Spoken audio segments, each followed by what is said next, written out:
بسم اللہ الرحمن الرحیم۔ رسول اللہ صلی اللہ علیہ وآلہ وسلم نے فرمایا، ہر پریشانی اور مصیبت کی دعا۔ حضرت انس بن مالک رضی اللہ عنہ بیان کرتے ہیں، نبی کریم صلی اللہ علیہ وآلہ وسلم کو جب کوئی کام سخت تکلیف اور پریشانی میں ڈال دیتا تو آپ صلی اللہ علیہ وآلہ وسلم یہ دعا پڑھتے، بسم اللہ الرحمن الرحیم، یا حیّ یا قیوم برحمتک استغیث، یا حیّ یا قیوم برحمتک استغیث، اے زندہ اور ہمیشہ رہنے والے، تیری رحمت کے وسیلے سے تیری مدد چاہتا ہوں۔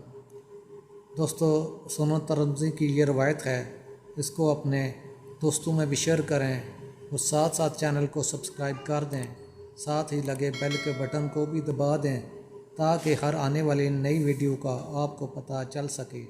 جزاک اللہ۔